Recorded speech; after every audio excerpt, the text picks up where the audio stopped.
Good morning to all of you. आप सभी का स्वागत है सेवार सिविल सर्विसेज में। मेरा नाम है आयुष कटियार और देखिए आज हम लोग ख़त्म कर रहे हैं दूसरा पार्ट क्रॉनिकल का, क्रॉनिकल जून माह की।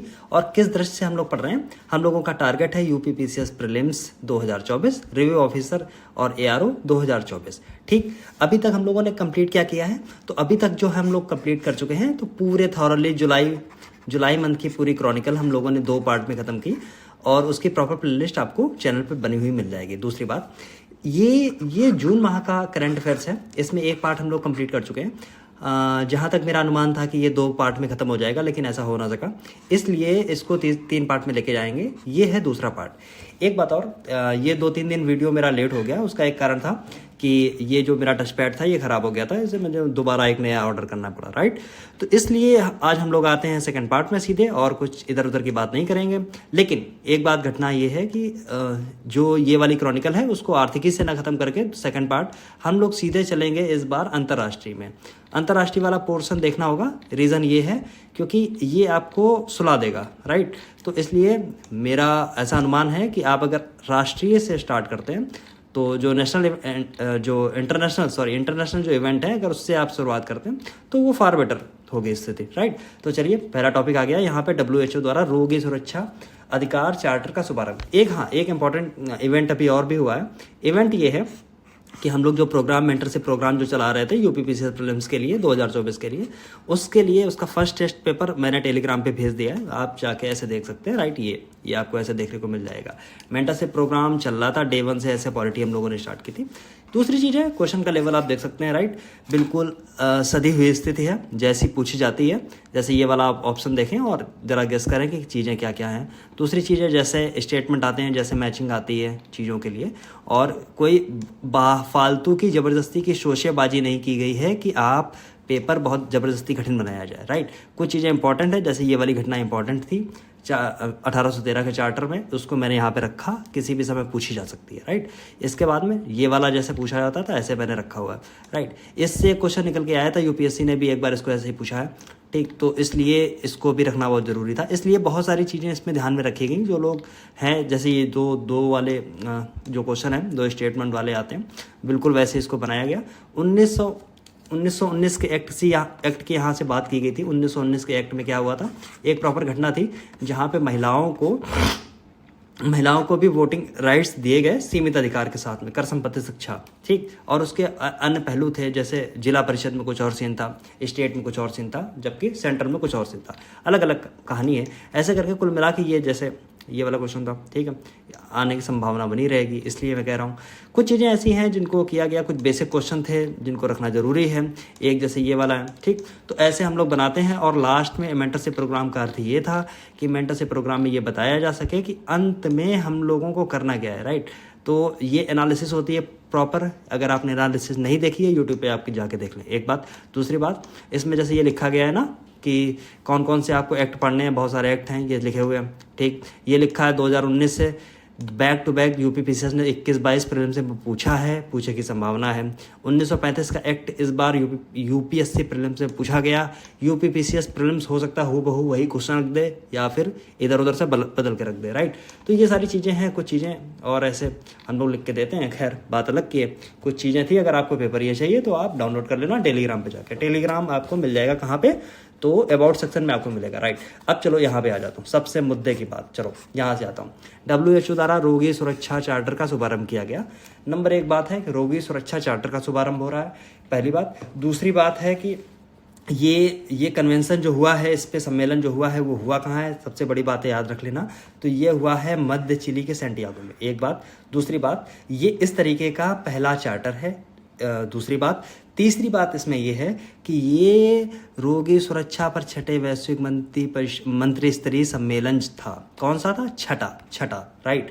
कहाँ हुआ? मध्य चिली सैंटियागो में हुआ, पहला चार्टर हुआ। इसको बुक को कैसे पढ़ना है मैं कई बार आपको बता चुका हूँ, इसलिए मैं कह रहा हूँ बहुत चीज़ें लिखी होती हैं, लेकिन जो मैं बता रहा हूँ उस पर ज़रा ध्यान दीजिए। दूसरी चीज़ है, अगर आप WHO के बारे में कुछ बेसिक चीज़ें आपको पता होनी चाहिए। जैसे 1948 के अंदर बना, 1948 में स्थापना कहाँ हुई? तो जेनेवा में हुई। अरे चल जाओ महाराज, नए हो तुम। जेनेवा स्विट्ज़रलैंड के अंदर हुई। एक कहानी इसमें और भी है कि स्विट्ज़रलैंड में जब ये स्थापना हो रही थी तो वो सही डेट थी 7 अप्रैल, right, 7th of April, right. अब 7th ऑफ अप्रैल को जब ये घटना हुई, इसीलिए आप 7 अप्रैल को ही मनाते हैं world health day, right, world health day. चलो आगे बढ़ जाओ। दूसरी चीज़ और क्या इसमें जानने वाला है, और तो ऐसा कुछ है नहीं। हाँ, एक रिपोर्ट WHO और जारी करता है, उस रिपोर्ट का नाम आप रट लेना, world health report, world health report, ठीक, ये रट लेना। हो सकता है मैचिंग में कहीं फेंक दी जाए। दूसरी चीज़ है एक, हाँ इंपॉर्टेंट इसकी और चीज़ है, मुझे याद आ रही है कि WHO का जो south east Asia regional office है वो कहाँ पे है, तो न्यू दिल्ली में है, ठीक, याद रखना बस, इससे ज़्यादा इसमें कुछ नहीं है। दूसरी चीज़ है कि ये चार्टर किस लिए है, तो ये चार्टर है स्वास्थ्य जो रोगी हैं उन पे ध्यान केंद्रित करने के लिए। ये चार्टर स्वास्थ्यकर्मी हैं, स्वास्थ्य देखभाल करने वाले जो आपके पेशेवर सरकारी और रोगी केंद्रित स्वास्थ्य प्रणाली जो है उसको सुरक्षा प्रणाली बनाने और रोगी को सुरक्षा प्रदान करने के लिए उसके जोखिम को कम करने हेतु बनाया गया है। तो ये पहला चार्टर, अपनी तरीका का पहला चार्टर, याद रख लेना, मध्य चिली के अंडर हुआ ये, और ये रोगी सुरक्षा पर 6ठा वैश्विक मंत्री स्तरीय सम्मेलन था। WHO के बारे में कुछ बेसिक चीज़ें थी, सारी बता दी, और उसमें कुछ ऐसी चीज़ है नहीं जो आप इसको रख सकें। दूसरी एक इंपॉर्टेंट घटना है, इसको मैं थोड़ा नया है तो उसको थोड़ा सा सेट होने में दिक्कत आएगी, अभी पुराना वाला ठीक हो गया था। एनीवे चलो, इजराइल की सीडोम रक्षा प्रणाली है। देखिए सीडोम से कुछ नाम समझ में आ रहा है आपको? नाम सी मतलब समुद्र, डोम मतलब एक डोम जो रोकता है हर चीज़ को, राइट। तो ये जो रक्षा प्रणाली है सी डोम, ये है क्या, तो ये एक जैसे एयर डिफेंस सिस्टम है। एयर डिफेंस सिस्टम क्या, जो अगर कोई मिसाइल आ रही है तो उसको वहीं पे रोक देता है, राइट। जैसे इंडिया के अंदर S-400 अभी रशिया से परचेज किया, ऐसे ही एयर डिफेंस सिस्टम। तो जो इजराइल के पास में इस समय एयर डिफेंस सिस्टम है, बहुत अच्छा एयर डिफेंस सिस्टम माना जाता है, उसका नाम है आयरन डोम, याद रखना, आयरन डोम, राइट। और ये ही आयरन डोम का नौसेना, मतलब जैसे नौसेना जो यूज़ करती है उसका संस्करण है, राइट। आयरन डोम का वायु रक्षा प्रणाली एक है, यानी एयर डिफेंस सिस्टम है। इसी एयर डिफेंस सिस्टम का नौसैन्य संस्करण है, नौरक्षा संस्करण है, राइट। इतनी चीज़ याद रखना। अब एक बात और है, ये प्रणाली जो थी अभी ये हाल ही में बहुत चर्चा में रही, क्योंकि ये एक जहाज आधारित प्रणाली सी डोम को तैनात किया था। कहाँ तैनात किया था, तो इसके ऊपर अभी देखो क्या क्या मसला चल रहा है गाज़ा पट्टी के ऊपर, राइट।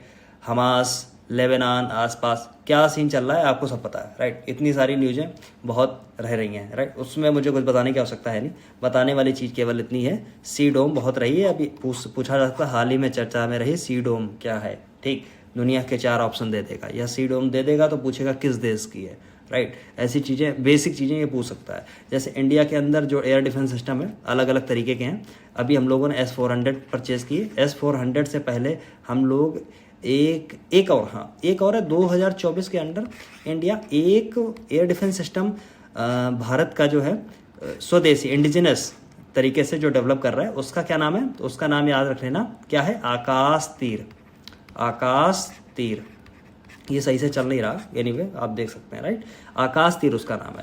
दूसरी चीज़ है, इंडिया का और भी पहले एयर डिफेंस सिस्टम कैसे यूज़ करता रहा, जैसे पृथ्वी AD, ठीक, ये एयर डिफेंस सिस्टम थे, बस याद रख लेना। एक चीज़ और है, याद आ रही मुझे, एक चीज़ याद रखना, एक इंडिया और एक इजराइल का एक आपस में air defence system, missile defence system ऐसा कुछ बनाया जा रहा था, उसका नाम था बराक 8,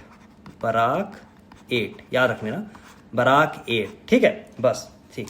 और कौन कौन से दुनिया भर के और जो एयर डिफेंस सिस्टम है उनके नाम याद कर लो, जैसे कि USA का थार्ड है, THAAD जिसको बोलते हैं थार्ड, राइट, USA का है। चाइना का है जो उन्होंने S-300 से कॉपी करके बनाया था। कौन सा बनाया था, उसका नाम था हेडक्वार्टर 9, जिसको बोलते हैं होंग Q9, ऐसा भी कुछ बोलते हैं। दूसरी एक और चीज़ है, इजराइल की जरा लोकेशन आप देख के जाना। जैसे ऊपर मैं ये बना रहा हूँ, ये रहा इजराइल, राइट। ऐसे करके यहाँ से मुड़ेगा ये, और फिर ये ऐसे चला जाएगा, फिर ये ऐसे चला जाएगा, और फिर ये ऐसे। तो ये वाला जो पोर्शन है जहाँ मेरा कर्सर चल रहा सबसे ऊपर, ये है लेबनान का पोर्शन, थोड़ा सा छोटा बन गया। ये वाला सीरिया का पोर्शन, ठीक है, सीरिया। और यहीं पे आपको गोलन हाइट्स आपको देखने को मिलती है, जो UPPCS ने पूछी भी थी, एक बात। दूसरी बात एक और है, यहाँ पे जॉर्डन आपको देखने को मिलेगा, जॉर्डन, राइट। और जॉर्डन और इजराइल के बीच में आपको यहाँ पे एक सी मिलता है जिसका नाम है डेड सी। एक यहाँ पे आप जब चले जाएंगे बिल्कुल सदर्न पार्ट में आपको, तो यहाँ पे एक आपको अकाबा गल्फ देखने को मिलती है। हो सकता है कभी पूछी जाए ये, राइट, पूछे जाने की संभावना बनी रहेगी क्योंकि इजराइल ही इतनी ज़्यादा अपनी चर्चा में है। दूसरी चीज़ है वेस्टर्न साइड पे अगर आप देखते हो, मतलब प्रॉपर वेस्टर्न नहीं है, तो ये साउथ वेस्ट साइड में अगर आप देखते हो तो आपको इजिप्ट यहाँ पे देखने को मिलती है। और ये वाला जो इजिप्ट और इजराइल का ये इजराइल यहाँ पे लिख लेना, इजराइल, ये वाला जो एरिया है यहाँ पे आपको देखने को मिलता है क्या, गाजा पट्टी छोटी सी, राइट, यहाँ पे आपको मेडिटेरियन सी देखने को मिल जाता। तो एक बार इसको क्रॉस चेक करके जरूर देना, बहुत सारी चीज़ें इससे पूछे जाने की संभावना बनी रहेगी, राइट।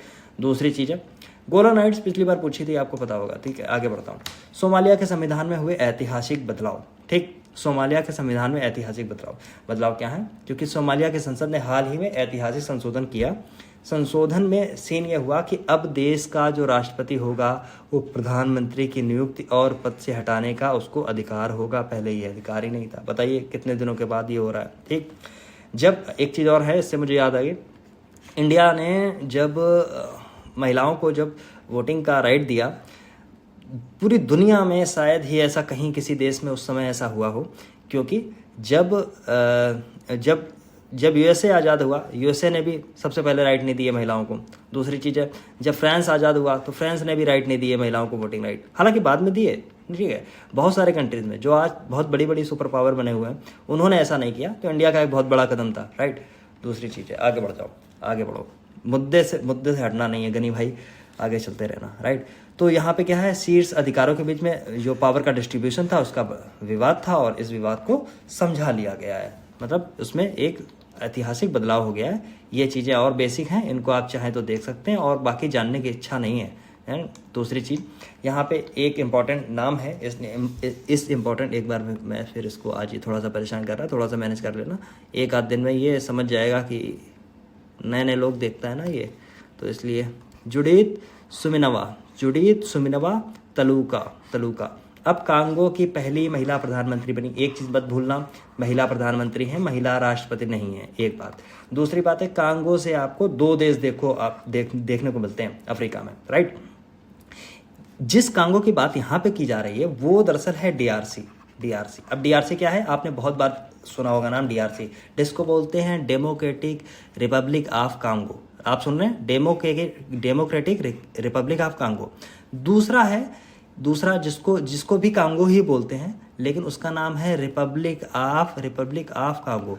दोनों बहुत पुराने हैं, क्योंकि ये दोनों जगह से कांगो नदी निकलती है और कांगो नदी की जो बेसिन है वो दोनों ही देशों में है और कांगो नदी दोनों के लिए बहुत इंपॉर्टेंट है, राइट। कांगो नदी आप पढ़ चुके होंगे ज्योग्राफी के अंदर, राइट, इसलिए इस पे जाने की जरूरत नहीं है। दूसरी बात एक और है कि जैसे जब कभी आप वेस्टर्न कॉन्फ्रेंस सुनिए, यूएसए के अंडर जो हो रही हैं या यूरोपियन यूनियन या यूरोप के जो कंट्रीज़ हैं वो कर रहे हो, जब वो इंडिया को संबोधित करते हैं तो बोलते हैं नई दिल्ली ऐसा नहीं करना चाहती, राइट।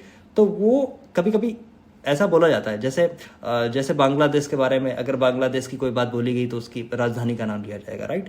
इसीलिए कभी कभी इंडिया को बोल देते हैं वो लोग कि नई दिल्ली ऐसा नहीं करना चाहती है, दिल्ली ऐसा नहीं करना चाहती, राइट। या हम लोग बोलते हैं कि फला मतलब कुछ भी है, लंदन ऐसा नहीं करना चाहता, राइट। तो ऐसी चीज़ें होती हैं, इसीलिए कभी कभी आप डीआरसी का नाम किंशासा भी देखते हैं, कभी न्यूज़ में रहता है कि किंशासा ऐसा नहीं करना चाहता, ठीक। तो एक याद रखना, जुडीथ सुमिनवा तालुका, बाकी ये सब कहानी थी जिसमें आपको कुछ चीज़ें याद रह जाएं, ठीक। इसलिए याद रखना ये महिला प्रधानमंत्री है, महिला राष्ट्रपति नहीं है, नहीं तो सारी चीज़ें जानने के बाद में वहाँ पे महिला राष्ट्रपति लगा के आप चले जाएं, ठीक। दूसरी चीज़ ये डीआरसी है, डेमोक्रेटिक रिपब्लिक ऑफ कांगो है, ठीक। राजधानी किंशासा इसकी थी, ओके, समझ में आ गया। ये जो तालुका महारानी तो मैंने ऐसे ही बोल दिया। एक अर्थशास्त्री हैं, याद रखना, पिछली बार ऐसे क्वेश्चन आए थे, ठीक। पूछा था कि क्या है, जो UNDP united national development programme के साथ में काम कर रही थी, ओके। बस किंशासा में शांति के एकीकरण, दुनिया भर की ये बातें हैं, बस इनको पढ़ने की आवश्यकता नहीं है, आगे बढ़ जाइए। बस इसको देखते रहेंगे अगर आप वीडियो लगातार, तो आई गारंटी कि आप बहुत अच्छा स्कोर करके आएंगे, राइट। तो और कुछ लोगों का ऐसा कहना था कि बहुत ज़्यादा करंट अफेयर्स होता है, कुछ लोगों ने मैसेज के थ्रू वैसे बोला कि बहुत ज़्यादा करंट अफेयर्स होता है। मैं आगे पढ़ता हूँ, पिछला भूलता हूँ। एक ही उपाय है, जितना मैं बता रहा हूँ उतना आप बैक टू बैक देखते रहें।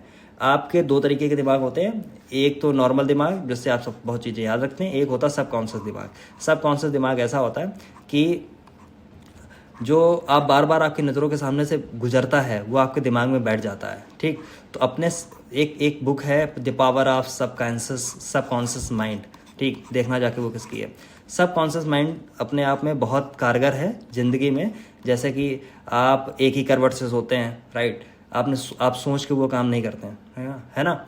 आप एक ही तरीके से चलते हैं, समझे। आप जब नहाने जाते हैं तो एक ही हाथ से साबुन उठाएंगे या एक ही हाथ से तौलिया उठाएंगे। बहुत सारे ऐसे जीवन में बहुत काम होते हैं। जैसे आप जब खाना खाते हैं, जो चपाती होती है वो एक ही तरीके से तोड़ के खाएंगे। ये होता है सबकॉन्शियस माइंड। आपका दिमाग इस चीज़ को एक्सेप्ट करने लगता है। इसलिए जब आपके दिमाग के साथ क्या आपको खोलना है, इसको 3-4 बार देख लो, राइट, सुन लो मेरी बात। ऐसी बात हो सकता है मेरी आवाज़ ही आपको याद हो जाए, समझे। इसलिए मैं कह रहा हूँ अल सीसी बने मिस्र के राष्ट्रपति। मिस्र कहाँ था, इजिप्ट कहाँ था, अभी हम लोगों ने देखा, गाज़ा पट्टी से लगा हुआ। और जो आपका जो क्या बोलते हैं इज़राइल है, इज़राइल के लगभग साउथ वेस्ट साइड में आपको देखने को मिलेगा। दोनों की सीमाएं मिलती हैं और दोनों की सीमाएं बिल्कुल सीधी हैं। आप जब मैप पे देखेंगे तो दोनों की सीमाएं बिल्कुल सीधी मिलेंगे, बीच में थोड़ा सा ऐसा कट मिलेगा। कारण इसका जानने, कभी खाली बैठो तो इन सब चीज़ों को जानने की कोशिश करना कि ऐसा क्यों हुआ। दूसरी बात, अब आगे बढ़ जाओ। मिस्र में अब्देल फतह अल सीसी तीसरी बार राष्ट्रपति की शपथ ली। अल सीसी जो है वो 90% मतों के साथ चुनाव जीता। अब इसमें बहुत कुछ गणित लगाने की जरूरत नहीं है कि वो कितने से कितने बार रहे, 3 बार रहे, इतनी चीज़ें जानिए, ठीक। भारत में प्रधानमंत्री मोदी लगातार तीसरी बार प्रधानमंत्री बन गए, ठीक, याद रख लेना। दूसरी चीज़, आगे बढ़ना। भारत ने फिलीपींस को सौंपी ब्रह्मोस मिसाइल। ब्रह्मोस मिसाइल जब कभी आती है तो आपको सब चर्चा में रहती है। बहुत सारी कहानियां हैं आप लोगों ने रट रखी हैं कि इंडिया की आपकी ब्रह्मपुत्र नदी और मास्कोवा नदी के मिलन से बनी ब्रह्मोस मिसाइल इंडिया और आपकी जो क्या बोलते हैं रशिया था उस समय यूएसएसआर था, दोनों ने मिलकर बना ली, राइट। दूसरी चीज़ है, भारत ने फिलीपींस को सौंप दी है एक चीज़। एक है बात ब्रह्मोस की, ठीक। ब्रह्मोस अलग अलग तरीके से देखिए बहुत सारी बनाई गई हैं अभी तक, ठीक। तो अभी है क्या, जो पिछले 2021 के आसपास शायद ये समझौता हुआ था, 2022 हो या 21 हो, मुझे एग्जैक्ट याद नहीं है, 375 मिलियन डॉलर के आसपास था, जिसमें फिलीपींस को ब्रह्मोस सुपरसोनिक क्रूज मिसाइल देनी थी। अभी मैं इस पे आता हूँ, सुपरसोनिक क्रूज पे, राइट। एक चीज़ है, फिलीपींस की जो लोकेशन है वो बहुत स्ट्रेटजिक लोकेशन है। साउथ चाइना सी लगा हुआ है और बहुत सारा विवाद है चाइना का अपने पड़ोसी देशों के साथ में, जैसे उसमें एक फिलीपींस भी आता है, उसमें आप साउथ कोरिया भी आपको देखने को मिलेगा, उसमें आपको ऑस्ट्रेलिया भी देखने को मिलेगा, उसमें आपको जापान भी देखने को मिलेगा, राइट। तो ये जो लोकेशन है इसकी इंपॉर्टेंट है। और ये एक सुपरसोनिक, याद रखना है, सुपरसोनिक क्रूज है। अब दोनों के अपने अपने मायने हैं, सुपरसोनिक के अपने मायने हैं, क्रूज के अपने मायने हैं। जब आप 4 व्हीलर कोई गाड़ी लेते हैं तो उसमें एक सिस्टम आता है क्रूज का मतलब अगर आप बटन दबा दीजिए फिर आपको कुछ करने की जरूरत नहीं है, एक स्पीड के साथ में वो चलती रहेगी, राइट। ये हो गया क्रूज सिस्टम। क्रूज सिस्टम का मतलब है कि आपको बार बार उसे डायरेक्शन देने की जरूरत नहीं है, गाइडेड है वो, समझे, सेल्फ गाइडेड है। एक बार आपने लोड कर दिया, इसके बाद खुद चलेगी, ठीक है। दूसरी चीज़ है सुपरसोनिक का क्या मतलब है, तो इसका मतलब होता है मैक से। अब ये सब चीज़ें आप जानते हैं कि अगर एयर की स्पीड हवा में अगर कोई स्पीड है जो लगभग ऐसी मानी जाती है 343 माइल्स पर आ रहा है शायद, आई थिंक, या किलोमीटर पर आई थिंक माइल्स पर आ रहा है। अगर इतनी स्पीड जो है इससे अगर कोई चीज़ चल रही तो उसको 1 मैक बोला जाता है। और 1 मैक से अगर स्पीड कम है किसी ऑब्जेक्ट की तो उसको बोला जाता है सबसोनिक। अगर 1 मैक के बराबर है स्पीड तो उसको बोला जाता है ट्रांसोनिक। अगर 1 मैक से ज़्यादा है तो उसको बोला जाता है सुपरसोनिक। और अगर वो 5 मैक से भी ज़्यादा हो जाएगी तो हो जाएगी हाइपरसोनिक, राइट, हाइपरसोनिक। याद रख लेना इस चीज़ को। हो सकता है ये भी साइंस में छोटी छोटी चीज़ें कभी कभी आ जाती हैं, बेसिक चीज़ें हम लोग भूल जाते हैं। ये पहुंचाया गया है C-17 ग्लोब मास्टर से। ग्लोब मास्टर की कहानी मैंने पिछली बार बताई थी। एक और है CH-47, इसकी भी मैंने कहानी बताई थी। अगर भूल गए हो तो जाके वीडियो देख लेना, ठीक। DRDO बना रहा है। और क्या है, अंतरिक्ष, जो रूसी अंतरिक्ष कंपनी है NPOM के संयुक्त जो उद्यम था उससे सुपरसोनिक क्रूज मिसाइल ब्रह्मोस विकसित की थी। चलो आगे बात है। मारक क्षमता इसकी कितनी है, 290 किलोमीटर, ठीक। मैक स्पीड है 2.9, ध्वनि की स्पीड से 2.8 गुना ज़्यादा है, मतलब है मैक स्पीड 2.8 है, राइट। दुनिया की सबसे तेज़ क्रूज मिसाइल है यार, ठीक है। एक होती है दागो और भूल जाओ, क्या होती है आगे बताऊंगा। इम्पॉर्टेंट ये इसलिए है क्योंकि जब बनी थी उससे बहुत डाइवर्सिफाई अभी हो चुकी है।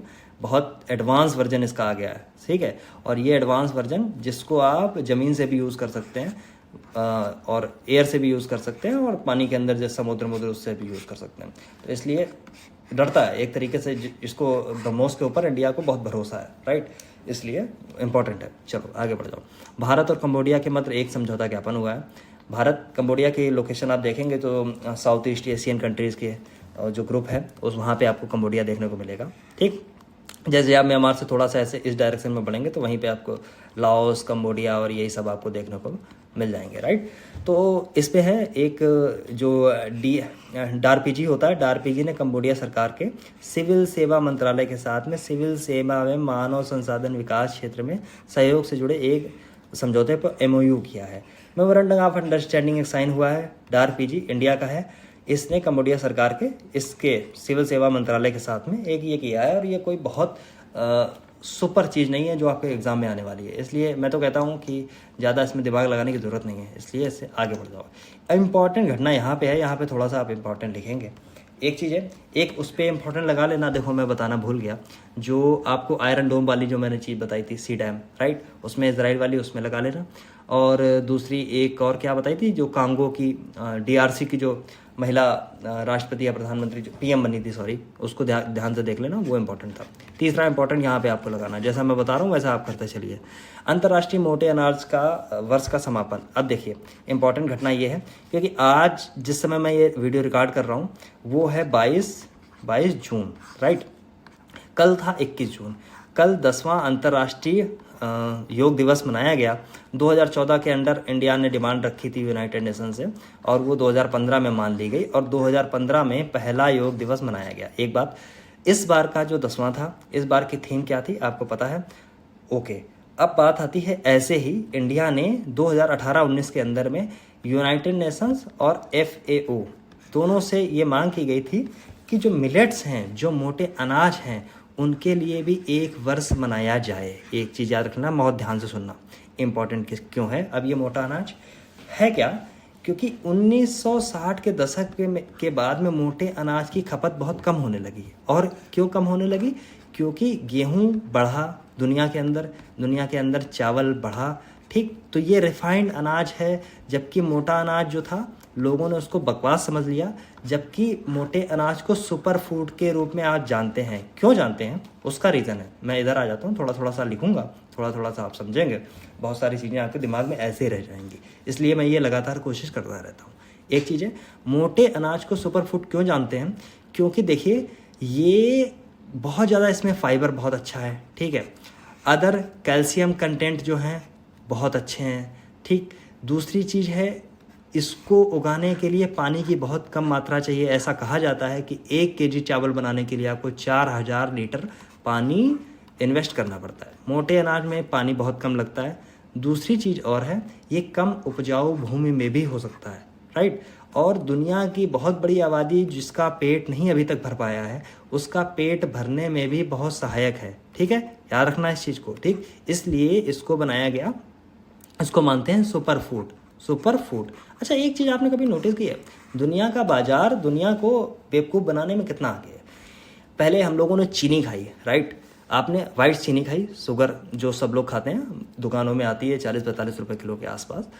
उस चीनी को जब दुनिया ने खाया तो सबसे पहले उसको ये कंज्यूमर को ये बताया गया, देखो हमने कितनी रिफाइंड आपको चीनी दी है, एकदम वाइट क्रिस्टल क्लियर, राइट। आप ये बिल्कुल इसमें मस्त आपको बिल्कुल साफ करके दी है।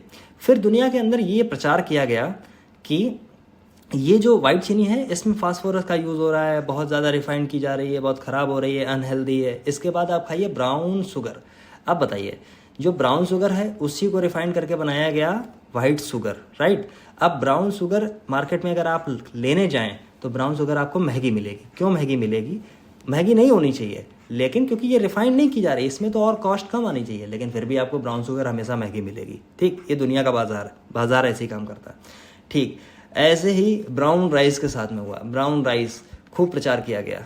ब्राउन राइस वाइट राइस में कोई बहुत खास अंतर नहीं है, लेकिन ठीक है, दुनिया को मार्केट ऐसे ही काम करती है, ऐसे ही आपका जो सिस्टम है वो ऐसे ही काम करता है, ठीक है। इस चीज़ को याद रखना।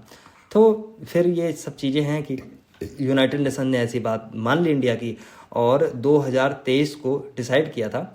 कौन सा? तो मोटे अनाज का वर्ष 2023 को अंतर्राष्ट्रीय पोषक अनाज वर्ष घोषित कर दिया था, जिसको अब ख़त्म किया जा रहा है। ठीक, 2021 में ये घोषणा की गई थी यूनाइटेड नेशंस के द्वारा और अपने 75वें सत्र में। ठीक, ये चीज़ें इसलिए इम्पोर्टेंट है। ओके, आगे बढ़ने का असर आ गया है। कुछ कुछ चीज़ें मोटे अनाज की लिखी हुई हैं, आप पढ़ना चाहें तो पढ़ लीजिए। FAO के बारे में कुछ चीज़ें हैं आपको जाननी बहुत आवश्यक है। जैसे FAO एक यूनाइटेड नेशंस की एक एजेंसी के रूप में काम करता है, याद रखना। भुखमरी समाप्त करने के लिए काम करता है, याद रखना। खाद्य सुरक्षा के लिए, फूड सिक्योरिटी के लिए काम करता है, याद रखना। इस्टेब्लिश हुआ था 1945 में और इसका जो हेडक्वार्टर्स है आपको रोम, इटली के अंदर देखने को मिलते हैं। एक रिपोर्ट है वनों के विश्व के वनों की स्थिति। ये रिपोर्ट आपसे पूछी गई है UPPCS प्रीलिम्स एग्जाम में, शायद 2021 या 20 के आसपास, मुझे ठीक से याद नहीं आ रहा जब मैं पेपर देख रहा था, इसलिए मैं बता रहा हूँ। वहाँ पे इंडिया का वो पूछ लिया गया था कि दुनिया के अंदर कौन सी पोजीशन में है, तो 10वीं पोजीशन पे है। राइट, मुझे इस समय उसका आंसर याद आ रहा है, बट मैंने उसमें देखा था। राइट, तो इसलिए बहुत सारी रिपोर्ट जारी करता है। इन सब चीज़ों को आप देख के जाएंगे, बहुत आवश्यक और कुछ है नहीं। फिर है निरस्त्रीकरण पर एवं अप्रसार पर भारत दक्षिण कोरिया परामर्श बैठक। देखिए, ये बैठक बहुत इंपॉर्टेंट नहीं है, लेकिन इम्पॉर्टेंट क्या है जो घटना, उसको समझने का प्रयास करेंगे। मैं थोड़ी सी चीज़ आपको बताऊंगा, थोड़ी सी चीज़ आप समझेंगे और ऐसे ही हम लोग आगे बढ़ते चले जाएंगे। तो ये जो निरस्त्रीकरण है और अप्रसार है, उस पर इंडिया और साउथ कोरिया दोनों की बैठक हुई है, परामर्श बैठक हुई है। एक बात जान लेना, इसलिए कभी भी अगर ऐसी बैठक आएगी, आपके सामने ऑप्शन बहुत अजीब अजीब से आएंगे। जैसे आपके सामने हो सकता है कि ऑप्शन आपको कुछ इजराइल दे दिया जाए या रशिया दे दिया जाए या कोई और ऐसा दे दिया जाए, है ना। तो हो सकता है आप यहाँ तक दिमाग नहीं लगा पाएंगे दक्षिण कोरिया के बारे में। ठीक, तो इसलिए ये चीज़, केवल बेसिक चीज़ इतनी याद रख लेना। ओके, अब दूसरा मुद्दा ये है कि जो एक ट्रीटी है NPT, आपने बहुत नाम सुना होगा, परमाणु अप्रसार संधि। राइट, ये बहुत सारी चीज़ें आपने सुनी होंगी। दूसरी चीज़ है जो दक्षिण कोरिया है, अभी एक सिप्री की रिपोर्ट जारी हुई थी, मैंने आपको बताया था अभी कुछ 6 दिन पहले, 5-7 दिन पहले। सिप्री की रिपोर्ट में इंडिया की जो पोजीशन है वो 6ठे स्थान पर है। 6ठे स्थान पर किसमें? जितने दुनिया के अंदर जो न्यूक्लियर वॉरहेड्स हैं उसमें इंडिया का पोजीशन है 6ठी और नंबर है 172। राइट, 7वें नंबर पे आपको पाकिस्तान 170 के आसपास मिलता है और चाइना आपको मिलता है 500 नंबर के साथ में। ठीक, नंबर का मतलब 500 वॉरहेड्स इसके पास में है। ठीक, दूसरी चीज़ है नंबर 1 पे वहाँ पे रसिया है, नंबर 2 पे USA है। अब देखिए, एक आपने वर्ड शायद सुना हो या ना सुना हो, मुझे पता नहीं है, पर फिर भी मैं बता रहा हूँ।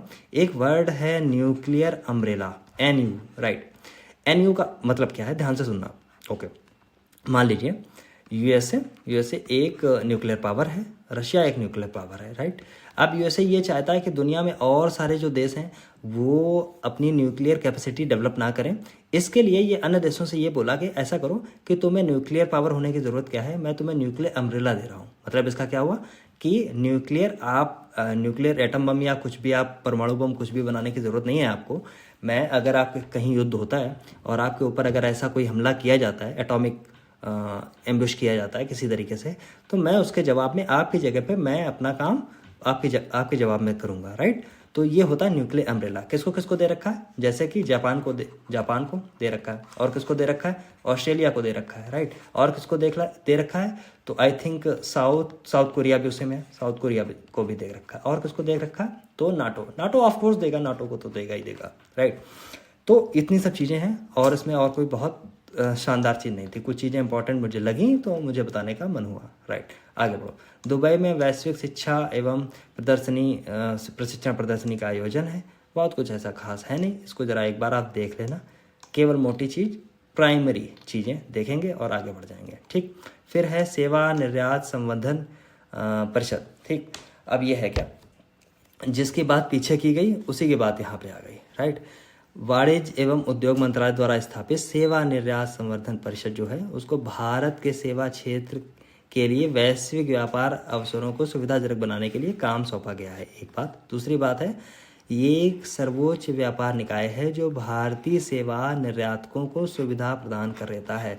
सर्विस एक्सपोर्ट को ये सुविधा प्रदान करता है। ठीक, एक सलाहकार निकाय के रूप में यह भारत सरकार की नीतियों निर्माण में सक्रिय रूप से योगदान देता है। ठीक है, सर्विस सेक्टर की केवल यहाँ पे बात की गई है। SCPC ठीक, SEPC, राइट। SEPC की भी यहाँ भी पीछे बात की गई थी, ठीक, इसी को इन्होंने डिस्क्राइब कर दिया, ठीक। और आगे बढ़ जाएंगे। अगला है हमारा इंपॉर्टेंट पॉइंट, विश्व ऊर्जा कांग्रेस का 26वां संस्करण। विश्व ऊर्जा कांग्रेस का 26वां संस्करण, नंबर 1 बात कौन सा है, 26वां है। दूसरी बात है विश्व ऊर्जा कांग्रेस है, ठीक। तीसरी इंपॉर्टेंट घटना यहाँ पे आपको शायद देखने को मिलेगी कि यह संस्करण जो है, प्रथम विश्व ऊर्जा कांग्रेस के 100 वर्ष पूरे हो रहे हैं, इसलिए ये घटना थोड़ी सी इंपॉर्टेंट हो जाती है, ठीक। इसलिए ये घटना थोड़ी सी इंपॉर्टेंट हो जाती है, एक बात। दूसरी चीज़ है, सबसे पहले इसको पढ़िए, फिर हम लोग ऊपर चलेंगे। विश्व ऊर्जा परिषद, इसके बारे में कुछ और चीज़ें लिखी हैं, जैसे 1923 के अंदर ये इस्टेब्लिश हुई। एक चीज़, यह ऊर्जा सततापूर्ति के उपयोग को बढ़ावा देने के उद्देश्य से 1923 में एक वैश्विक निकाय बनाया गया था। हेडक्वार्टर्स इसके आपको मिलते हैं लंदन, ब्रिटेन के अंदर, और 300 से ज़्यादा अधिक इसके सदस्य संगठन हैं, 100 से ज़्यादा देश की उपस्थिति है। भारत विश्व ऊर्जा परिषद के शुरुआती सदस्यों में से एक है, जो 1924 में परिषद में शामिल हुआ था। 1924 कौन सा साल रहा होगा, बताइए 1925 नहीं आया है, 1924 है, ठीक है, याद रख लेना। क्या चल रहा है इंडिया के अंदर, घटनाएं याद करो, बहुत सी चीज़ें याद होती हैं, राइट। तो 26वां संस्करण है ये विश्व ऊर्जा कांग्रेस का, ठीक है, और उसके 100 साल हो रहे हैं प्रथम विश्व ऊर्जा कांग्रेस के, ठीक। तो ये 100वां संस्करण है, ये संस्करण 26वां है, 100 साल पहले के हो गए हैं, ठीक। विश्व ऊर्जा परिषद तथा नीदरलैंड के आर्थिक मामलों और जलवायु नीति मंत्रालय द्वारा यह सम्मेलन की मेजबानी की गई, बस, ठीक। कुछ चीज़ें ये लिखी हैं, बस। आगे बढ़ जाना है, इसमें और ज़्यादा गणित नहीं लगानी है, बेसिक चीज़ें इतनी समझने की आवश्यकता है, बहुत चीज़ें आवश्यकता। और कहाँ जा रहा हूँ मैं, चलो। रोमानिया और बुल्गारिया आंशिक रूप से शेंगन क्षेत्र में शामिल। शेंगन बहुत इंपॉर्टेंट नाम है, याद रख लेना इस चीज़ को। कभी कभी शेंगन जब आप नाम सुनते हैं तो हमेशा एक नाम और सुनते हैं, Schengen visa, right, Schengen visa. और शेंगन वीज़ा है क्या, इसको पहले आते हैं, देखिए। पहले आप ये समझें शेंगन संधि क्या है। शेंगन संधि, इससे ही सारी चीज़ें निकल के आएंगी। तो घटना है ये 1985 की। 1985 में एक घटना ये घटित हुई कि 5 देश मिले।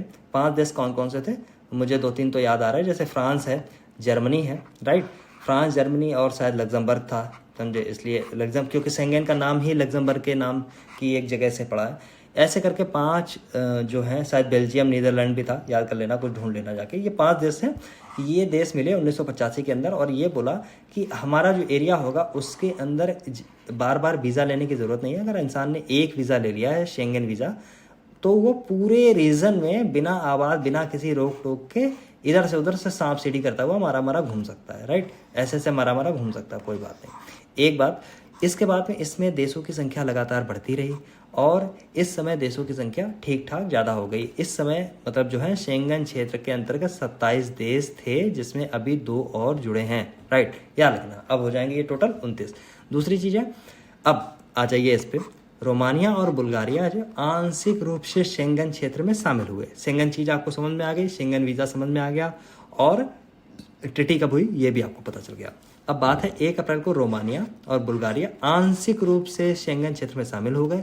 यह यूरोपियन यूनियन के उन देशों के एकीकरण में महत्वपूर्ण कदम है, कि उनके साथ देशों के एकीकरण में मतलब महत्वपूर्ण कदम है, राइट। रोमानिया और बुल्गारिया 2007 में यूरोपियन यूनियन में शामिल हुए थे, और ये आंशिक रूप से प्रवेश करके अंतर्गत कुछ क्षेत्र में आंशिक प्रवेश से पूर्व शेंगन जो क्षेत्र था उसके अंतर्गत 27 देश हुआ करते थे। इसमें 23 यूरोपीय संघ के हैं, जबकि 4 अलग हैं। 4 अलग कौन से हैं, नॉर्वे, स्विट्जरलैंड, आइसलैंड और लिechtenstein। बहुत रेयर इसका नाम सुनने में आता है, राइट। तो जब आप देखेंगे जो नॉर्दर्न सी, जब उधर आप पहुंचेंगे तो वहाँ पे आपको 3 देश ऐसे देखने को मिलते हैं। कौन कौन से, Norway, Sweden, Finland, right. Finland यहाँ से जो नॉर्थ वेस्ट एरिया है रशिया का, उससे सीमा साझा करता है, राइट। चलो सॉरी, शेंगन में और मतलब कुल मिला के देखिए मोटी चीज़ें, कुछ चीज़ें यहाँ पे लिखी हुई हैं। 1985 में शेंगन समझौता हुआ, सारी चीज़ें हैं। दूसरी चीज़ें, 4 यूरोपीय संघ के से ये शामिल नहीं है शेंगन के, परंतु इसमें 1985 के मतलब ऐसी सब चीज़ें लिखी हैं, बेसिक चीज़ें मैंने बता दी हैं, उसमें दुनिया के गले लगाने की ज़रूरत नहीं है, राइट। बस 5 देशों के हस्ताक्षर किए गए, 10 देशों द्वारा 5 के हस्ताक्षर हुए थे, ऐसे कुछ चीज़ें, इतने लोग रहते हैं, ये सब जानने की ज़रूरत नहीं है, बेसिक चीज़ मैंने बता दी है, ठीक है। रोमानिया बुल्गारिया कहाँ है, इसकी कुछ बातें यहाँ पे लिखी हुई हैं, आप आराम से पढ़ सकते हैं, पॉज करिए, राइट। रोमानिया बुल्गारिया, बस ये ऐसा समझ लीजिए कि आप आ जाइए बिल्कुल टर्की से लगे हुए, इस्तांबुल से निकलते हुए जब आप जाएंगे यूरोप की तरफ, राइट, तो वहीं पे आपको मिलेगा, क्या मिलेगा, बुल्गारिया, ठीक। उत्तरी सीमा बुल्गारिया की, यानी नदर्न पार्ट जो है रोमानिया को टच करता है, नीचे बुल्गारिया के आपको मिलेगा टर्की। आगे बढ़ो। जब मैं पढ़ने लगता हूँ इसको तो मुझे दिक्कत होती है, इसलिए मुझे बताने में बहुत आराम रहता है, मतलब मैं एक बार ऐसे ये मैंने देख लिया तो मुझे बताने में कोई दिक्कत नहीं होती, बट पढ़ने में थोड़ा सा वो हो जाता है, राइट। तो भारत ने गुयाना को 2 डोर्नियर 228 विमान भेजे। गुयाना आप देख लीजिए कहाँ मिलेगा, तो आपको गुयाना मिलता है पश्चिमी अफ्रीका के, शायद अफ्रीका में मिलेगा, एक बार जाके देख लेना, राइट। हो सकता है कि मैं गलत हूँ, वैसे ज़्यादा मैं गलत होने की संभावना है नहीं, लेकिन फिर भी हो सकता है कि मैं गलत हूँ, राइट। एक चीज़ है, 2 डोर्नियर 228 भेजे, किससे भेजे, C-17 ग्लोब मास्टर, बहुत इंपॉर्टेंट है ये, NDRF भी यूज़ करती है, इंडियन एयरफोर्स भी यूज़ करती है, अलग अलग सारी जो फोर्सेस हैं वो यूज़ करती हैं। क्यों यूज़ करती हैं, क्योंकि इतना बड़ा है और माल एक जगह से दूसरी जगह ले जाने के लिए बहुत शानदार है, ठीक है। तो HAL ने गुयाना जो रक्षा बल है उसको 2 डोर्नियर 228 दिए, याद रखना, 228 डोर्नियर नहीं दे दिए, ये भूल जाना, डोर्नियर 228 के दो विमान दिए हैं, बस याद रखना, बस ज़्यादा गणित ना लगाओ। चट्टीजगन हवाई अड्डे पर पहुँचे गुयाना के, बस आगे बढ़ जाइए। ठीक है, ये आपदा में काम करेंगे, चिकित्सा निकासी में काम करेंगे, ऐसे करके कुछ चीज़ें लिखी गई। वित्त मंत्री, एग्जिम बैंक के डिप्टी GM के बीच एक समझौता हुआ था, ठीक। एग्जिम बैंक क्या है, EXIM, एग्जिम बैंक को क्या बोलते हैं, EX मतलब एक्सपोर्ट एंड IM मतलब इम्पोर्ट, इसको ही बोलते हैं export and import bank, right. दूसरी चीज़ है, भारत गुयाना को दी जाने वाली क्रेडिट लाइन का हिस्सा है। क्रेडिट लाइन क्या है, एक होती है लाइन ऑफ क्रेडिट, ठीक, इसी को बोला गया क्रेडिट लाइन। क्रेडिट लाइन का मतलब ये है कि जैसे अगर हम किसी से ये बोल दें कि मैं आपको 20 लाख रुपए उधार दे रहा हूँ, राइट, लेकिन उसकी एक शर्त है, किस काम के लिए दे रहा हूँ, मान लीजिए मैं उसको घर बनवाने के लिए दे रहा हूँ, 20 लाख रुपए के लाइन ऑफ क्रेडिट।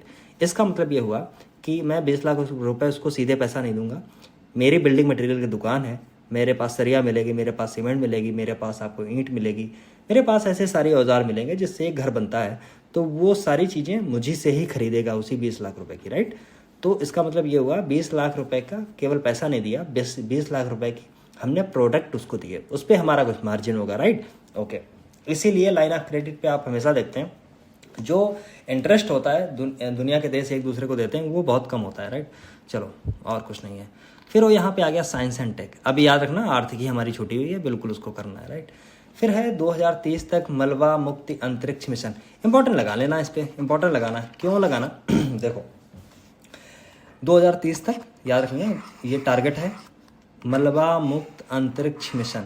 किसने ये बोला है, इसरो ने बोला है, इसरो के जो अध्यक्ष हैं उन्होंने, चेयरपर्सन हैं, उन्होंने ऐसा बात बोला कि 2030 तक मलबा मुक्त हो जाएगा, क्या हो जाएगा, तो हमारा अंतरिक्ष हो गया। एक चीज़ आप याद रख लेना, अंतरिक्ष में जो मलबा फैला हुआ है उसको बोलते हैं डिब्रीज, ठीक।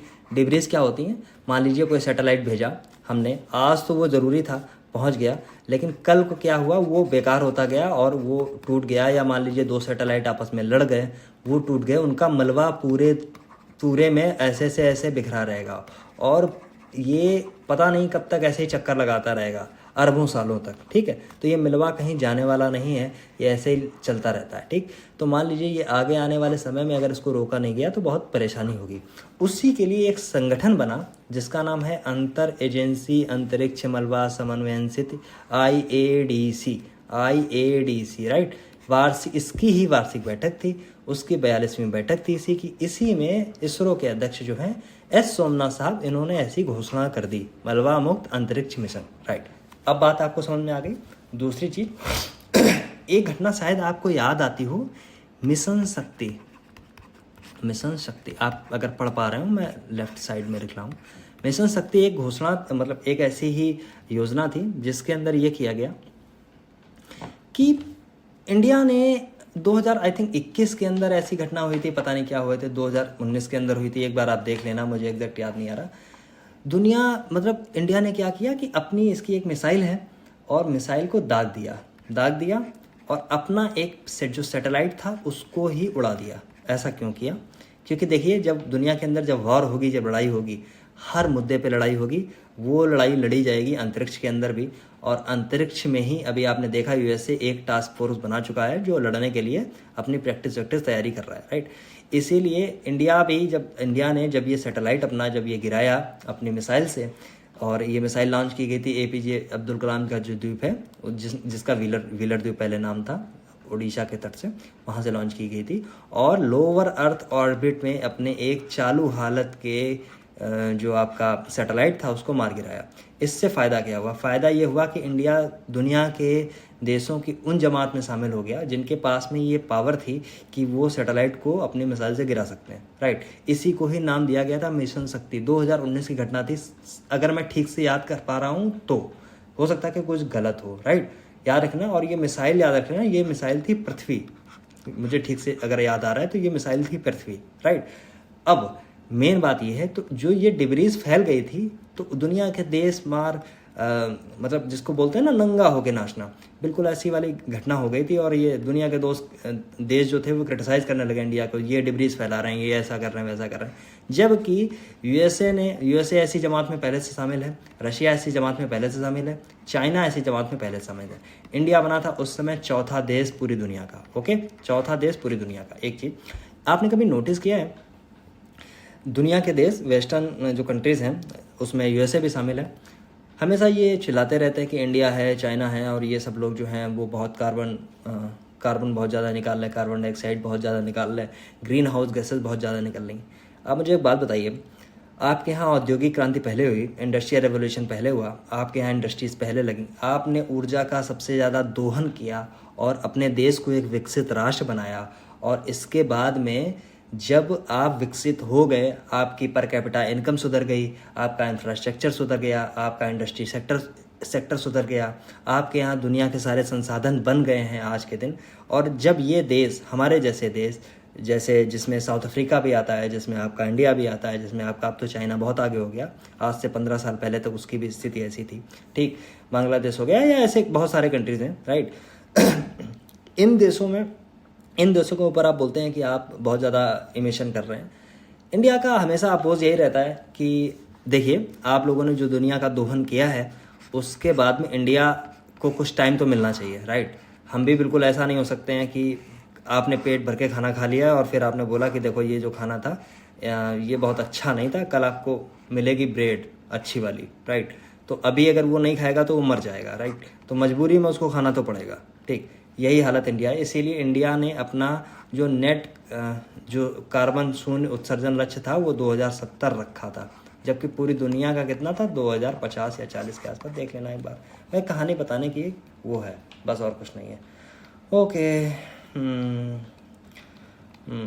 इसरो के अध्यक्ष थे, इन्होंने ये बात कही थी। इसरो से कुछ चीज़ें और याद कर लीजिए। देखें, मैं बता रहा हूँ, शायद ठीक है, बताना कि नहीं है, कुछ चीज़ें लंबी भी हो जाती हैं, बट इंपॉर्टेंट है, देख लेना एक बार। जैसे इसरो के बारे में आपको सब बहुत सारी चीज़ें बताएं कि कब इस्टेब्लिशमेंट हुआ, 1967 के अंदर, ऐसे कुछ। इसरो के 2 आर्म बोली जाती हैं, कौन सी है? एक है एंट्रिक्स, नाम अगर नहीं पढ़ पा रहे तो याद रख लेना, एंट्रिक्स। दूसरी है NSIL, ठीक, new space India limited. New space India limited क्या है? जो कैपेसिटी बिल्डिंग का काम करती है इसरो के लिए और लोकल इंडस्ट्रीज मैन्युफैक्चरिंग को सपोर्ट करती है, जबकि एंट्रिक्स जो है ये कॉमर्शियल और मार्केटिंग आर्म है, राइट, याद रख लेना, ठीक। ऐसे ही आपने बहुत ज़्यादा न्यूज़ में पढ़ा होगा, एक एन स्पेस, ठीक। क्या चीज़ें हैं? एक ऑटोनोमस एजेंसी है, उसके बारे में कुछ जानने की ज़रूरत नहीं। एंट्रिक्स और ये NSIL थी, इंपॉर्टेंट थी, पूछी जा सकती है कभी भी, इसलिए मैं बताने की कोशिश कर दी। हो सकता है यही चीज़ें आपसे आ जाएँ, तो आप कम से कम अगर याद रह जाएंगी तो लगा के आएंगे और खुश होंगे, मुझे दुआएं देंगे। दूसरी बात है, इसीलिए ये लेक्चर थोड़ा लंबा होता है कि मैं बहुत सारी चीज़ें एक्स्ट्रा बताने की कोशिश करता हूँ जो इंपॉर्टेंट होती हैं एग्जाम के पॉइंट ऑफ व्यू से। ऐसी चरस नहीं मैं बांट रहा हूँ, राइट। आगे बढ़ जाएंगे। नाइजीरिया मेन 5 CV वैक्सीन बनाने वाला देश, ठीक। अब है क्या नाइजीरिया? आपको पता है नाइजीरिया कहाँ है? तो ये अफ्रीका के अंदर आपको एक देश मिलेगा। वैक्सीन बनाना कौन सी बनाई है? Main 5 CV। ओके, अभी इस पर होल्ड करो, अभी मैं इस पर आता हूँ। ठीक, पहला देश बना, ठीक, इसको भी मान्यता दे दी है WHO ने। ठीक, एक चीज़, नाइजीरिया वही देश है जो दुनिया में सबसे ज़्यादा मूंगफली का उत्पादन करता है, राइट। आप ज्योग्राफी में जब लिस्टिंग पढ़ते होंगे जो उत्पादन होते हैं एग्रीकल्चर प्रोडक्ट के, तो वहाँ पे नाइजीरिया आपको खूब देखने को मिलता है। ठीक है, तो अफ्रीकन कंट्रीज है जिसने बनाई है मेन 5 CV। किसके लिए बनाई है? मेनिनजाइटिस के लिए। अब मेनिनजाइटिस बहुत बार आपके एग्जाम में पूछा जा चुका है। मेनिनजाइटिस है क्या? जिसको बोलते हैं दिमागी बुखार, एक तरीके से दिमाग में मेनिनजाइटिस, मेनिनजिस एक झिल्ली होती है जिसमें सूजन आ जाती है दिमाग में। ठीक, ओके, बस ये चीज़ जानने वाली है। ये झिल्ली कैसे इसमें सूजन आती है? सूजन जो आती है वो मोस्टली अगर देखा जाए तो वो बैक्टीरिया से आती है। बैक्टीरिया ज़्यादातर हावी होता है, लेकिन अन्य केसेस में अगर आप इसको देखेंगे तो ये वायरस से भी हो सकती है, बैक्टीरिया से भी हो सकती है, कवक यानी फंजाई से भी हो जाती है, परजीवी यानी परजीवी को क्या बोलेंगे? पैरासाइट, उससे भी हो सकती है, राइट। लेकिन बैक्टीरियल मेनिनजाइटिस वाले सबसे गंभीर होते हैं, याद रखना है इसको। एक चीज़, दूसरी चीज़ है बस 5 उपभेद, 5 स्ट्रेन जैसे अलग अलग होते हैं ना, उससे सुरक्षा प्रदान करेगी। ये बनाई किसने है? नाइजीरिया। इसलिए नाइजीरिया अगर ऑप्शन में आया तो कभी आप नाइजीरिया लगा भी नहीं पाएंगे। हो सकता है आप UK लगा दें उसमें, हो सकता है इंडिया लगा दें, क्या फ़र्क पड़ता है। अगर ज़्यादा देश प्रेम जाग गया तो इंडिया आप लगा के आएंगे, नहीं तो UK लगाएंगे, नहीं तो फ्रांस लगाएंगे, स्पेन लगा देंगे, या कुछ और लगा देंगे, राइट। कुछ नॉर्वे लगा देंगे, या USA, अगर USA मिल गया तो आराम से USA लगा लेंगे, राइट। या चाइना मिल गया तो हो सकता है वो भी लगा के चले जाएँ। जब नहीं पढ़ा होता है तो दिमाग ऐसे ही काम करता है कि अरे नाइजीरिया कहाँ बनाने वाला है, राइट। लेकिन वहीं पे वो ऑप्शन में चुपचाप बैठा होगा, और जब आप निकलेंगे गलत करके तो घुमा के झापड़ मारेगा एक। कहने का आशा ये है कि बर्बाद करने का पूरा ठेका ले लेगा। ठीक है, WHO ने 2030 तक मेनिनजाइटिस को पूर्ण समाप्त करने का लक्ष्य बनाया है। ठीक, और इसकी बात कुछ ऐसी बात है, नाइजीरिया की राजधानी आपको अबुजा मिलती है। आगे बढ़ने की ज़रूरत है। वैक्सीन अलायंस गावी इंपॉर्टेंट है, हो सकता है पूछा जा सकता है। कुछ लोगों ने जब पेपर दिया था ये वाला तो उनसे पूछ लिया गया था गावी के बारे में इंटरव्यू में। ठीक है, इंटरव्यू UPPCS का जो इंटरव्यू था उसमें गावी के बारे में कुछ लोगों से पूछ लिया था। अब आगे बढ़ने की आवश्यकता है, क्या है? चलो आगे बढ़ाओ। गरीब देशों के लिए वैसी साझेदारी है, 2000 में स्थापना हुई थी, बस इतनी चीज़ें हैं। आगे बढ़ने की आवश्यकता है, ठीक है। वेरी इंपॉर्टेंट कुछ चीज़ें हैं, देखिए इसको सब देखते हुए चलेंगे। ये है IGLA-S एयर डिफेंस सिस्टम। क्या नाम है? IGLA-S air defence system. Important है, यहाँ इंपॉर्टेंट लिख लेना, याद कर लेना। गावी इंपॉर्टेंट था, याद कर लेना। नाइजीरिया ने जो वैक्सीन बनाई ये इंपॉर्टेंट थी, याद कर लेना। ठीक है, आगे बढ़ो। अब है IGLA-S। IGLA-S है क्या? तो एक मैन पोर्टेबल डिफेंस सिस्टम है जिसको बोलते हैं मैन पैड्स। होता क्या है? ये एयर डिफेंस सिस्टम है। एयर डिफेंस यानी अगर कोई मिसाइल आ रही है, कोई चीज़ आ रही है, उसको मार गिराएगा, राइट। UAV आ रहा है, अनमैन्ड एरियल व्हीकल आ रहा है, उसको गिरा देगा। लेकिन मैन पोर्टेबल है, आदमी इसका उपयोग आदमी अपने हिसाब से इसको चलाएगा। बहुत कम दूरी का होगा, बहुत तेज होगा और हल्का होगा, इसीलिए इसको बोलते हैं मैन पोर्टेबल। जितनी मैन पोर्टेबल चीज़ होती है उनमें बस एक ही लक्षण होता है, हल्का होता है, कम दूरी का होता है, तेज होता है। ठीक है, हैंडल, इजी टू हैंडल होता है। इसे पश्चिम में किसके नाम से जानते थे? इसी को तो SA-24 ग्रिंच के नाम से जानते थे। दागो और भूल जाओ मतलब आपने एक बार लॉन्च कीजिए, इसके बाद इसको भूल जाओ। इसकी और ये सब दुनिया की इसमें बातें लिखी हैं, इन सब चीज़ों को बहुत याद करने की आवश्यकता है नहीं, देख लो एक बार अगर बहुत मन कर रहा हो। IGLA जो एस प्रणाली है, ये सब दुनिया की घड़ी लिखी रखती हैं।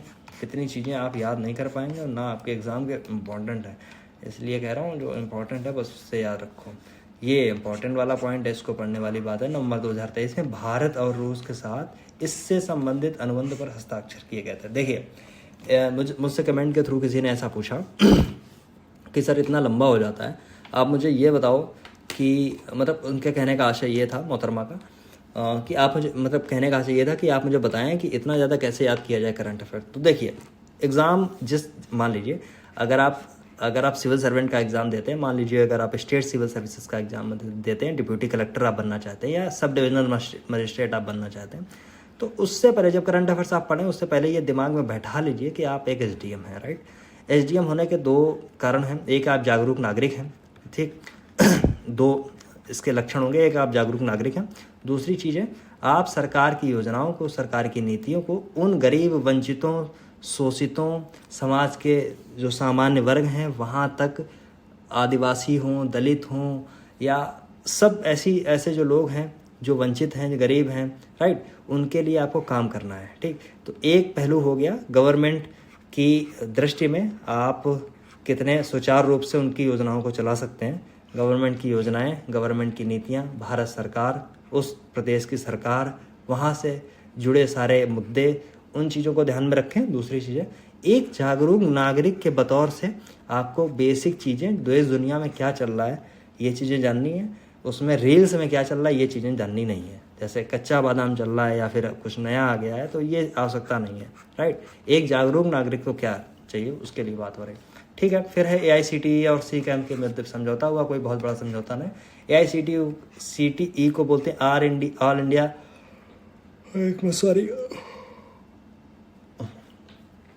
All India council for technical education, right.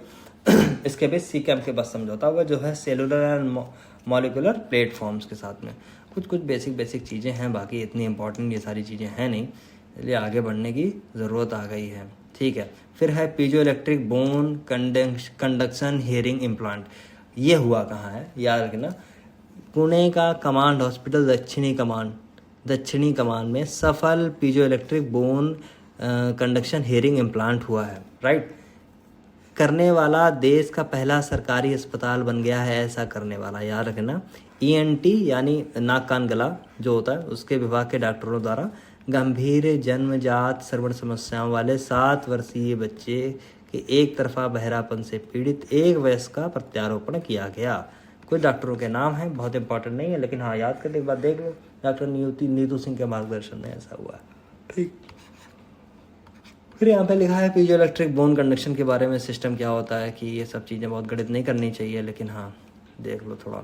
फिर है MPATGM का सफल परीक्षण। अब ये क्या आ गया, फिर वही बात है ना, man portable anti tank guided missile. ठीक, एंटी टैंक है, टैंक मार गिराएगी, मैन पोर्टेबल है, आदमी चला सकता है। गाइडेड मिसाइल मतलब लगा दो, इसके बाद भूलो, अपने आप उड़ के जाएगी। ठीक है, उड़ के जाएगी मतलब उसके पीछे लगी रहेगी, अगर वो फ्लेयर छोड़ देता है तो वो डिस्ट्रैक्ट हो जाएगी, बाकी नहीं तो लड़ जाएगी। ठीक है, इसके कहाँ से किया गया है, राजस्थान के पोखरण से फायरिंग रेंज से। ठीक है, यहाँ से ये सब चीज़ें की गई। DRDO द्वारा इसका विकास किया गया था और VEM टेक्नोलॉजी प्राइवेट लिमिटेड की साझेदारी के साथ किया था। उच्च विस्फोटक एंटी टैंक हीट वॉरहेड के साथ में लगाया गया है। बस इससे ज़्यादा गणित क्या जानेंगे। IIT जोधपुर ने विकसित किया नैनो सेंसर। देखिए थोड़ा सा इंपॉर्टेंट है, IIT जोधपुर की देखिए यहाँ पे बात हो रही है। दूसरी बात है, शोधकर्ताओं ने एक नैनो सेंसर विकसित किया। जो नैनो सेंसर क्या करेगा, जो अब ये टी आगे क्या होता है आगे बताऊंगा, आगे बढ़ते हैं, पहले थोड़ा सा ये है कामयाबी हासिल के लिए नैनो सेंसर शरीर में विभिन्न कोशिकाओं को नियंत्रित करने वाले प्रोटीन को एक साइटोकाइंस का सीध पता लगा सकेगा। अब इसके लिए ये करेगा क्या, इसको पहले जानते हैं। यहाँ पे देखिए, ठीक है, साइटोकाइन एक तरीके का बायोमार्कर होता है जिसका उपयोग बीमारियों के निदान और उसकी प्रगति की निगरानी के लिए किया जाता है। ठीक, साइटोकाइंस ऊतक क्षति की मरम्मत, कैंसर के विकास का पता लगाने के लिए, प्रतिरक्षा यानी जो आपके रेजिस्टेंस पावर होती है उसको मजबूत करने में महत्वपूर्ण भूमिका निभाते हैं साइटोकाइंस। ठीक है, साइटोकाइंस, बायोमेकर्स, 3 चीज़ें जान ली, और सरफेस एनहांस्ड रमन स्कैटिंग। ठीक है, सुबह के बज रहे हैं 5, अब मुझे आने लगी है नींद, कुछ चीज़ें हैं उसको ख़त्म करना ज़रूरी है, इसलिए आगे पढ़ता हूँ। ठीक है, बेसिक चीज़ें मैं समझाता हुआ चलूँगा, मैं पढ़ूंगा नहीं। ठीक है, पढ़ने से हमेशा गलतियाँ होती हैं। ठीक, 100 5G प्रयोगशाला हुए तो एक प्रायोगिक लाइसेंसिंग मॉड्यूल बहुत इम्पोर्टेंट नहीं है। ठीक, बस बहुत इम्पोर्टेंट नहीं है और ज़्यादातर कुछ इम्पोर्टेंट है ही नहीं। ठीक, आगे बढ़ जाइए। अग्नि प्राइम बैलिस्टिक मिसाइल का सफल परीक्षण। देखिए कुछ चीज़ें इसमें जान लीजिए, बेसिक है। एक प्रोग्राम लगभग 1985-87 के आसपास अब्दुल कलाम साहब ने एक बड़ा अच्छा प्रोग्राम लॉन्च किया। ठीक है, वहाँ पे आप देखेंगे कि शायद 83 के पास वो शायद जो प्रोग्राम था उसको बोलते हैं IG, एक मिनट में सही से अगर याद, integrated guided IG missile development programme, हाँ IGMDP, राइट, वो प्रोग्राम एक लॉन्च किया गया, integrated guided missile development programme, right. इसका काम क्या था, गाइडेड मिसाइल जो होंगी उनका निर्माण किया जाएगा, और इसी से ही निर्माण हुआ अलग अलग मिसाइलों का, जैसे कि पृथ्वी बनी इसी से अग्नि बनी, इसी से त्रिशूल बनी, इसी से नाग बनी, और इसी से आकाश बनी, ठीक है। ये सारी सब गाइडेड मिसाइल है इंडिया के अंदर। अब जो अग्नि बनी थी, अग्नि के अंदर अलग अलग संस्करण इसके बने, जैसे अग्नि 1, अग्नि 2, अग्नि 3, अग्नि 4, अग्नि 5, राइट। अग्नि 5 तक हम लोग बना चुके हैं। अब ये है अग्नि प्राइम, जिसको कई बार अग्नि P भी लिखा हुआ मिलेगा, अग्नि P, तो कंफ्यूज मत हो जाना। बैलिस्टिक मिसाइल है ये, इसका सफल परीक्षण किया गया। ये हल्की है, ठीक, एक चीज। दूसरी चीज एक तो हल्की है, दूसरी चीज ये है कि ये एडवांस है, कई मायनों में एडवांस है, ठीक। अब ऐसे कैसे इन चीज़ों को है, पहले इन सब चीज़ों को जान लीजिए कि ये DRDO और रणनीतिक बल कमान, DRDO ने रणनीतिक बल कमान के सहयोग से, जिसको SFS भी बोलते हैं, APJ अब्दुल कलाम द्वीप, व्हीलर द्वीप जिसको पहले बोलते थे, से नई पीढ़ी की बैलिस्टिक मिसाइल अग्नि प्राइम का परीक्षण कर दिया, राइट। एक बात। दूसरी बात है, इसमें 2 चरण होंगे, ये इंपॉर्टेंट बात है, याद कर लेना। 2 चरण होंगे, कनस्तरीकृत ठोस प्रणोदक मिसाइल है। अरे यार, मतलब इसका बहुत शानदार हिंदी इन्होंने लिख दी है। मतलब ये है कि 2 स्टेज में चैम्बर में जो सॉलिड जो प्रोपल्शन सिस्टम है उसको यूज़ किया जाएगा। अब बात आपके समझ में आ गई, ठीक, नहीं तो बहुत इतनी शानदार चीज़ें लिख देते कि डर लग जाएगा, ठीक है।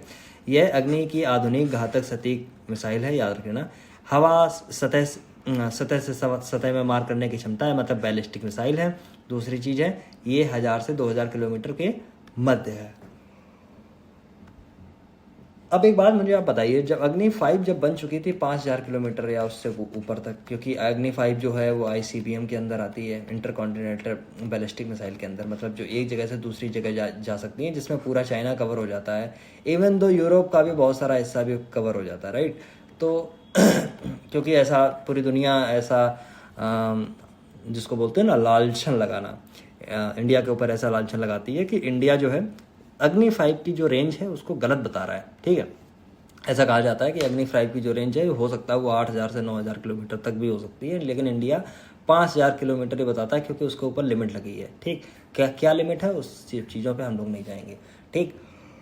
ये अग्नि श्रृंखला की छठी, अरे यार बताइए, इतनी मेहनत करनी पड़ रही है, मैं नींद आ रही है लेकिन फिर भी मैं डटा हुआ हूँ। देखिए इंपॉर्टेंट बात इसमें ये है, क्योंकि बहुत सारा वक्त जो है वो अलग अलग बैचेस में जा रहा है इसलिए वक्त मिल नहीं पा रहा है। दूसरे आप लोग जब ऐसी चीज़ें करते हैं, मतलब मैसेज करते हैं, तो खुद को लगता है कि नहीं काम करना है, ठीक, इसलिए जग के काम करना होता है। कई बार नींद पूरी नहीं होती है, तो ये सब चीज़ें लगातार चलती रहती हैं, और इसीलिए ये जो चीज़ें आज आप सुन रहे हैं, आवाज़ में बदलापन और ये सब चीज़ें, ये ना सोने का नतीजा है। 2-3 दिन से ऐसा कार्यक्रम चल रहा है कि सोने को नहीं मिल रहा है, 2.5-3 घंटे 4 घंटे से ज़्यादा, तो दिक्कत हो रही है, राइट।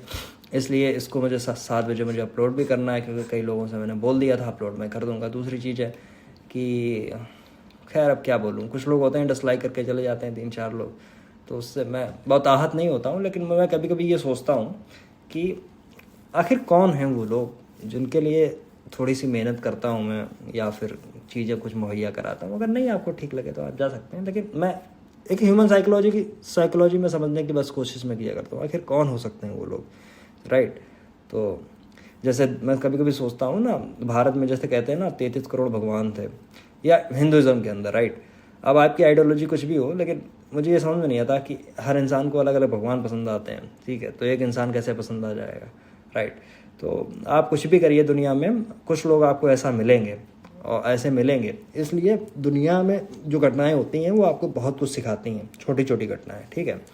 अब छोटी छोटी चीज़ों में आहत नहीं होना, आहत मैं नहीं होता हूँ, मतलब बड़ी चीज़ों में अक्सर नहीं होता हूँ, लेकिन मैं सोचता ज़रूर हूँ कि ऐसा हो रहा है तो क्यों हो रहा है, और ये जो सोचने की प्रवृत्ति है ये हर जिंदा इंसान में होनी चाहिए, ठीक है। अपने प्रति, अपने समाज के प्रति, अपने घर के प्रति, अपने परिवार के प्रति, अपनी सरकार के प्रति, अपने देश के प्रति, इस दुनिया में जितने संस्थान हैं उनके प्रति, राइट। तो अगर आप सोचते नहीं हैं तो और मुर्दा चलते फिरते मुर्दे से ज़्यादा और कुछ है नहीं, ठीक है। आगे चलिए, चलो ये तो सब बातें थी, आगे बढ़ता हूँ। भारत की पहली स्वदेशी जीन थेरेपी का शुभारंभ हुआ। यहाँ पे देखिए टी सेल की बात आई है, मैं भूल गया था, ठीक है। द्रौपदी मुर्मू इंपॉर्टेंट यहाँ पे कर लेना, इंडिया की फर्स्ट नागरिक यहाँ पे उन्होंने ऐसा शुभारंभ किया है।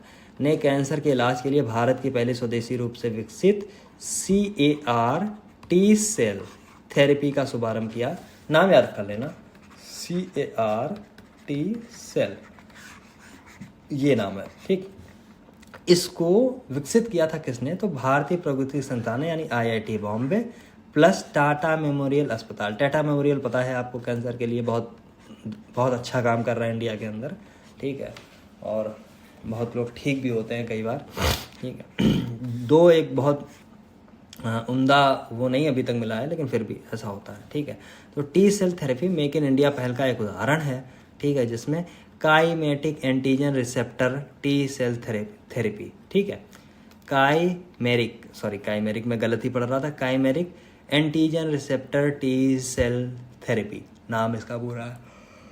ये एक प्रकार की कैंसर इम्यूनोथेरेपी है जो कैंसर कोशिकाओं का पता लगाने के लिए, उनको नष्ट करने की क्षमता बढ़ाने के लिए रोगी की स्वयं की टी कोशिकाओं का उपयोग करती है, ठीक है, जिसे प्रयोगशाला में आनुवंशिक रूप से संशोधित किया जाता है। इतनी चीज़ें आपको जानने वाली है। थोड़ा बहुत अगर आप जानना चाहते हैं तो टी सेल के बारे में ज़रूर पढ़िए जाके, समझे। हो सकता है कि कभी साइंस वाले पोर्शन में टी सेल आपसे पूछ दी जाए। देखिए ऐसी चीज़ें आपको बहुत सारी नज़र आएंगी, राइट। चलो आगे बढ़ता हूँ। टाटा एडवांस सिस्टम लिमिटेड का TSAT-1A उपग्रह, एक याद रखना, टाटा एडवांस सिस्टम लिमिटेड का ये उपग्रह है, ये एक निगरानी उपग्रह है, ठीक। सॉरी गला मेरा। ये एक निगरानी उपग्रह है। दूसरी बात है, एक चीज़ आप याद रख लेंगे, इसको भेजा किससे गया है, तो याद रख लेना इसको फॉल्कन 9, वही इंपॉर्टेंट है फॉल्कन 9 जिसकी चर्चा मैं हमेशा किया करता हूँ। ये क्या हुआ महाराज, आ जाओ, राइट। फॉल्कन 9 द्वारा, अरे इधर चलो, इधर, ये क्या ये तो इधर उधर चलने लगा है, कुछ तो घंटा हुआ है, कुछ तो गड़बड़ हुआ है, राइट। तो चलो फिर मैं कर रहा हूँ, ठीक है। अभी थोड़ा सा बचा है, इसको और पढ़ते हैं। ये क्या कर रहा है यार, ये समझ में नहीं आ रहा। अच्छा, थोड़ी देर नीचे चलेगा, फिर थोड़ी देर ये ऊपर चलेगा। अभी नया है, कुछ चल रहा है सिस्टम, देख लेना एक बार। फॉल्कन 9 किसका है, तो याद रख लेना आप, ये है वही स्पेसएक्स का, जिसको रन करते हैं वही दुनिया के अतरंगी भाई साहब। तो ये फ्लोरिडा के जॉन एफ कैनेडी सेंटर में किया गया। अब देखिए नीचे मैं लिख रहा हूँ, चल ऊपर रहा है, पता नहीं दुनिया की इसमें कौन सी गणित लग गई है, समझ में आ रहा, तो मुझे ये चीज़ समझ में नहीं आ रही है। एनीवे तो बस ऐसे कुछ है। मैं कुछ चीज़ें पढ़ूंगा, हो सकता है कि आपको थोड़ा सा यहाँ समझ में नहीं आए, तो उसमें दिक्कत मत करना। कर्नाटक के TASL वेगामल ऐसे कुछ है असेंबली, पता नहीं यार, ये कुछ गड़बड़ कर रहा है, ठीक।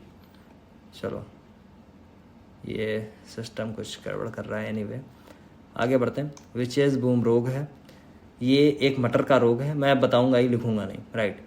ये एक मटर का रोग है। देखो, चौधरी चरण सिंह हरियाणा एग्रीकल्चर यूनिवर्सिटी है हिसार के अंदर, उसने मटर के रोग की एक पहचान की है, जिसके लिए अमेरिका की एक फाइटोपैथोलॉजिकल सोसाइटी है, जिसको APS बोलते हैं, अमेरिकन फाइटोपैथोलॉजिकल सोसाइटी, उसके द्वारा इसको मान्यता प्रदान की गई और एक्सेप्ट किया गया कि ये सही में एक रोग है, ठीक है।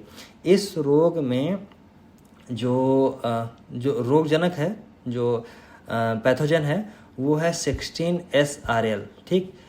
बस बहुत ज़्यादा इसमें जानने की ज़रूरत नहीं है, क्योंकि फिर ये साइंस बहुत अजीबोगरीब हो जाएगी, राइट। इसलिए इसमें बहुत ज़्यादा जानने की ज़रूरत होगी नहीं। आगे थोड़ा सा बढ़ जाते हैं, इसको एक बार ऑफ करके फिर से देखते हैं, तो हो सकता कुछ ठीक, हाँ अब तो सही चलने लगा, अब क्या दिक्कत है, समझे। स्वदेशी रूप से डिज़ाइन और विकसित, क्या लिखा, क्रैश फायर टेंडर। फिर ये कुछ ऐसी चीज़ें हैं, समझे, इनको बहुत गंभीरता से लेने की आवश्यकता है नहीं, लेकिन ठीक है, आगे बढ़ जाओ। औसत वैश्विक जीवन प्रत्याशा 6.2% की वृद्धि हुई है। देखिए थोड़ा सा इंपॉर्टेंट है, लेकिन ये रिपोर्ट जिसने जारी की है द लैंसेट, वो बहुत ज़्यादा इंपॉर्टेंट नहीं है। अलग अलग एजेंसीज होती हैं, अलग अलग चीज़ें करती हैं। तो वैश्विक जीवन प्रत्याशा 6.2% बढ़ गई इंडिया के अंदर, देखेंगे। और ये कितने टाइम में बढ़ी है, तो 1990 से 1921 के बीच की बात करें, बहुत लंबे अंतराल की बात करें, थोड़ा सा इंपॉर्टेंट है, ठीक है। हालांकि द लैंसेट बहुत बड़ी संस्था नहीं है, लेकिन जो चीज़ें रिपोर्ट की आधारित हैं वो थोड़ी सी इंपॉर्टेंट है, ठीक है, इसलिए आप याद रखेंगे। दूसरी चीज़ें और इंडिया, हाँ, और ये सब चीज़ें हैं, इनको आप देख सकते हैं एक बार पॉज करके। लेकिन यहाँ पे आपको चीज़ें ऐसे देखेंगे कि भूटान की जीवन प्रत्याशा सबसे अधिक 13.6 वर्ष देखी गई। इसके बाद बांग्लादेश 13.3, इंडिया की आप 8% देख सकते हैं। पाकिस्तान बहुत ख़राब स्थिति में, नेपाल थोड़ा सा ठीक है। इंडिया की 8 याद ये रखनी है, ठीक है। दुनिया की याद रखनी है 6.2, इंडिया की याद रखनी है ये। जारी किसने की है? द लैंसेट, समझे। अध्ययन किसके अनुसार था? 1990 से लेकर 2001 तक, ठीक है, ओके। और बताओ, और बताइए।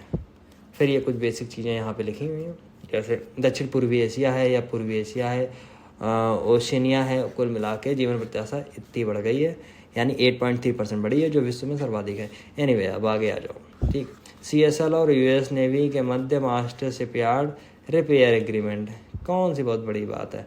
CSL मतलब क्या है? कोचिन शिपयार्ड लिमिटेड, ठीक। बहुत बार मैंने इसका नाम बताया जब प्रोजेक्ट 75 और प्रोजेक्ट 75 आई, जब ये सब चीज़ें जब मैं डिस्कस कर रहा था, बहुत बार ऐसा इसका नाम बताया था, ठीक है। अमेरिकी नौसेना के साथ मास्टर शिपयार्ड रिपेयर एग्रीमेंट, जिसको MRSA, एक यूपी की योजना है। SMRT क्या है आप बताएंगे, ठीक। गूगल करो, मुझे बताओ। यूपी, उत्तर प्रदेश सरकार की बड़ी अच्छी है योजना, आगे बताएंगे, ठीक है। और इस SMRT जो है, ये आने की संभावना है इस बार यूपी PCS प्रीलिम्स में। आगे बढ़ो। तो ये है MSRA, ठीक, इसलिए मुझे याद आ गया SMRT।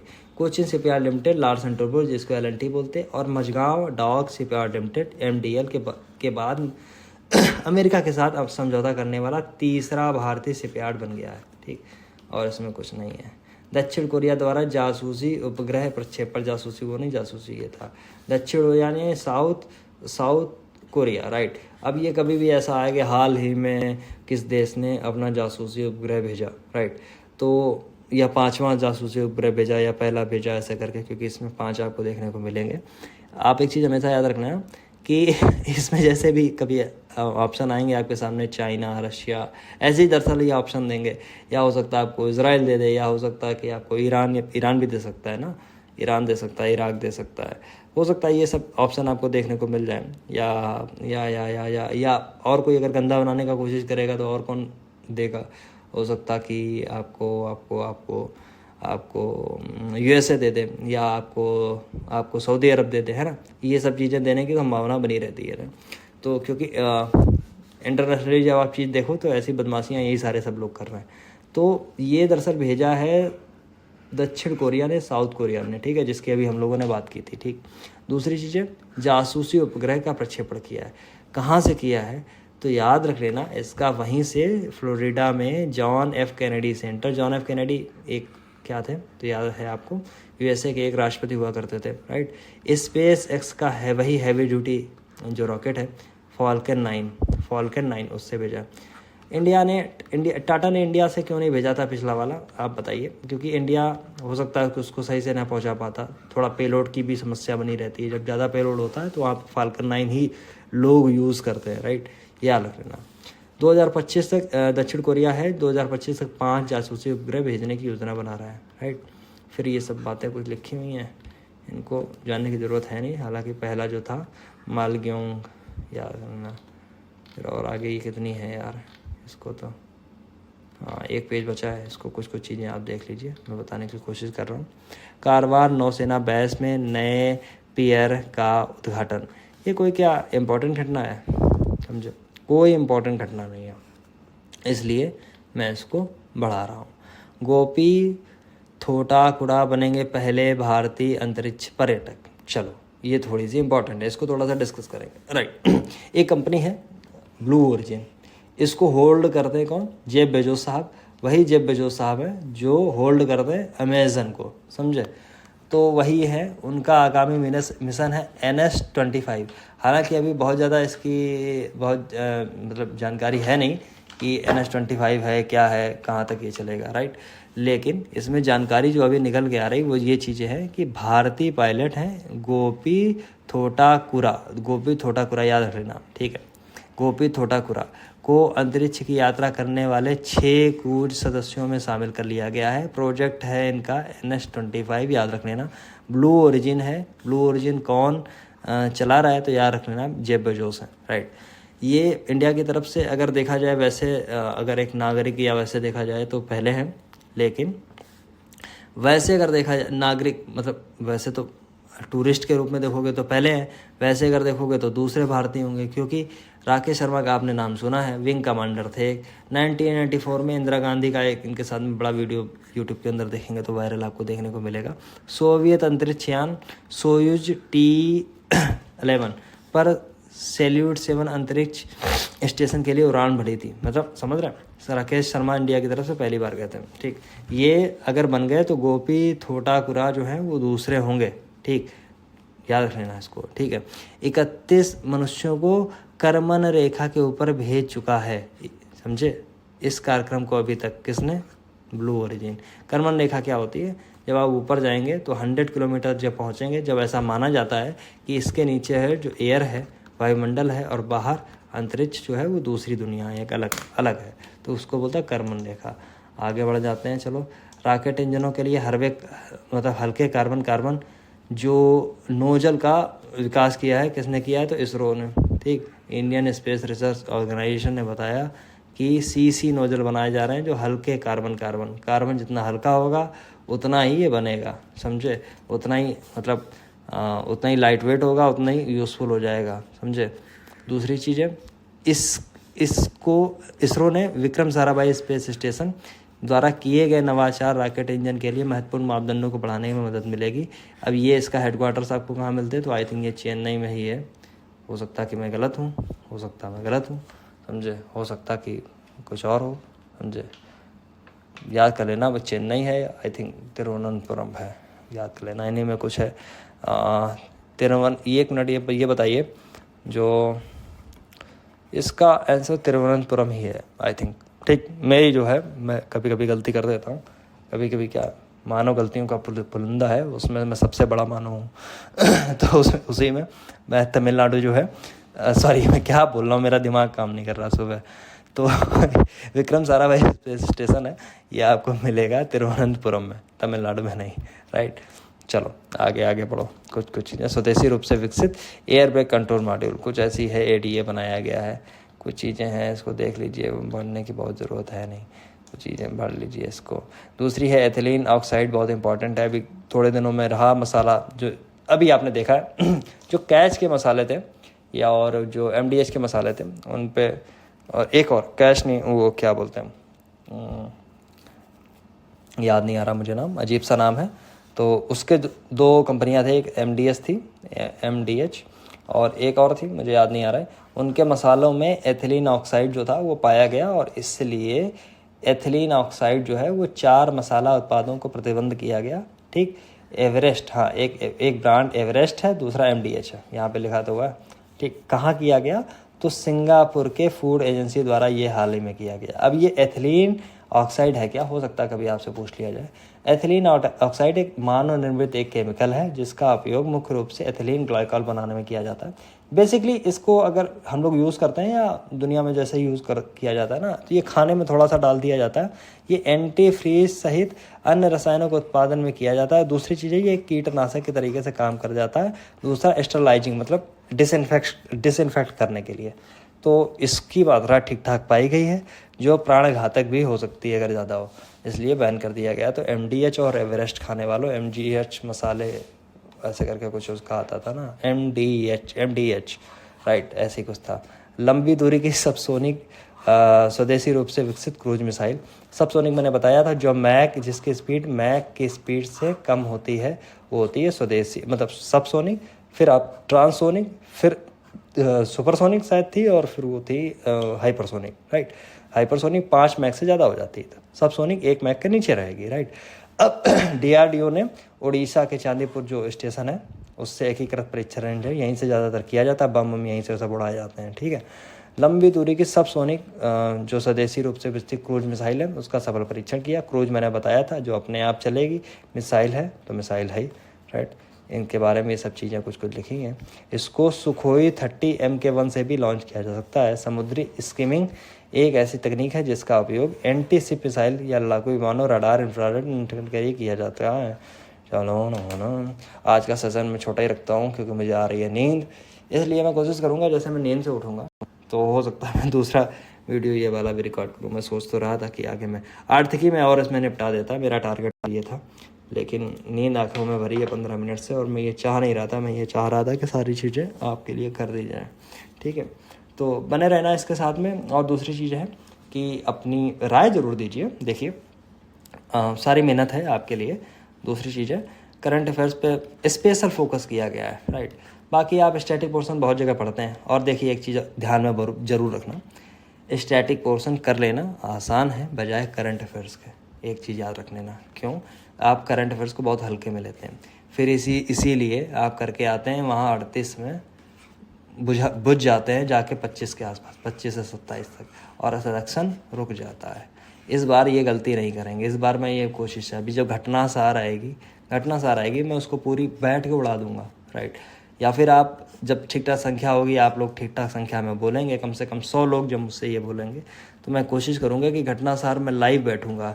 और लाइव अगर बैठेंगे तो बातचीत में बड़ा आनंद आएगा, ठीक है। उसी में हम लोग साथ में खाएंगे पिएंगे, सब कुछ करेंगे, बैठेंगे, राइट। सुबह चाय नाश्ता वास्ता करके बैठ जाएंगे और फिर इसके बाद घटना सार पूरी तीन बार में तो मैं उड़ा सकता हूँ। मेरी इतनी क्षमता है कि मैं 4-4 घंटे 5-5 घंटे बैठ के बता दूँ, ठीक। चलो, तो ये सेशन यहीं तक मैं ख़त्म करता हूँ। बहुत बहुत धन्यवाद आपका बने रहने के लिए। दूसरी चीज़ें लाइक वाइक करना अच्छी बात है, मैं खुश होता हूँ, नो डाउट। मैं भी एक इंसान हूँ, समझे, मुझे भी चीज़ें अच्छी लगती हैं। डिसलाइक से दुख नहीं होता है, बस थोड़ा सा समझने में परेशानी होती है दुनिया को। तीसरी बात, कमेंट के थ्रू अपनी राय मुझे और दें, इससे मुझे सबसे ज़्यादा खुशी मिलती है, ठीक है। और इससे ज़्यादा मैं कुछ मांगता नहीं हूँ। बहुत बहुत धन्यवाद आपका बने रहने के लिए सेवा और सिविल सर्विसेज के साथ में। मेरा नाम है आयुष कटियार। बहुत बहुत धन्यवाद। चलो।